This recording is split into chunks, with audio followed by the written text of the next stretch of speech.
Good evening and welcome to Such the Reality. I'm Naina Sareen and you're watching our news bulletin, The Reality Rundown. Let's have a quick look at the latest updates. In a significant development in the APSC Agricultural Development Officer recruitment scam, the Guwahati High Court convicted 32 individuals, including prominent APSC member Rakesh Paul, out of a total of 44 accused. The case, registered under Bhangagar Police Station, case number 159-2017, has drawn considerable attention due to the high-profile nature of the accused and the scale of the alleged corruption in the selection process for ADO positions advertised in 2013. The Chief Minister of Jharkhand, Hemant Soren, has generously offered Rs 2 crore to the Chief Minister's Relief Fund of Assam to support those affected by the recent floods.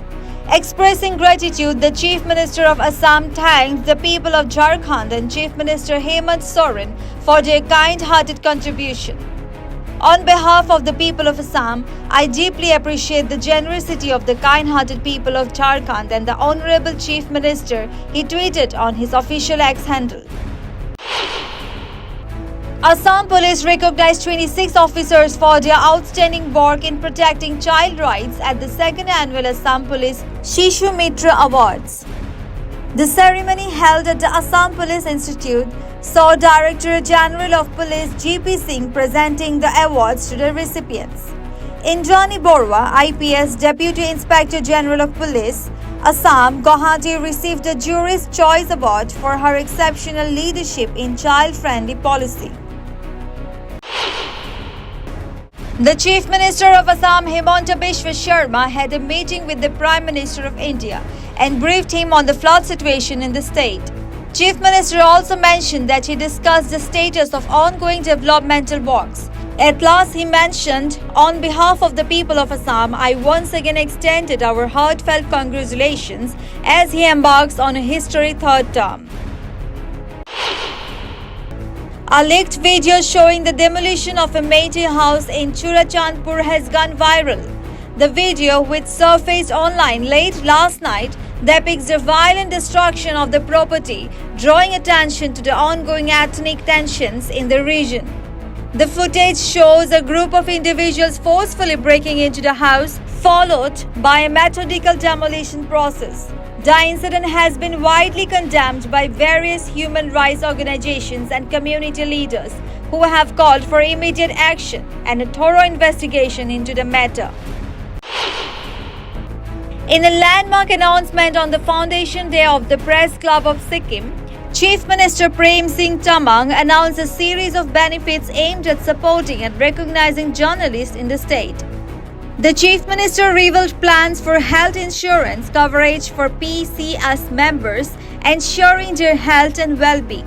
This initiative marks a significant step towards acknowledging the critical role journalists play in society.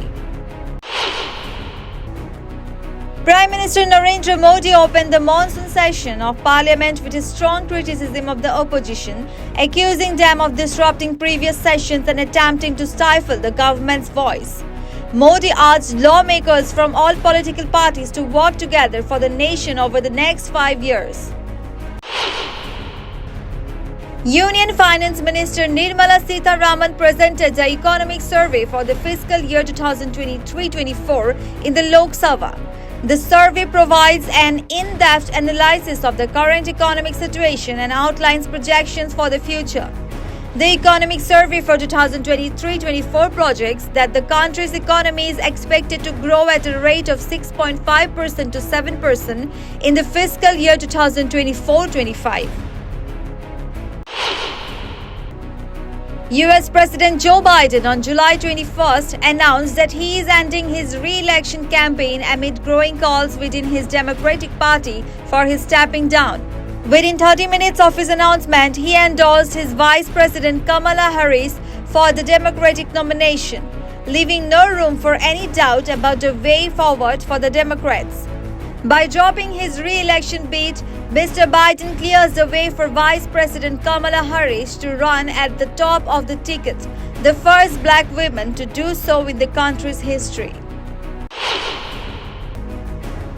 The much anticipated Deadpool and Wolverine featuring Ryan Reynolds and Hugh Jackman is already setting the stage for a monumental opening day at the Indian box office.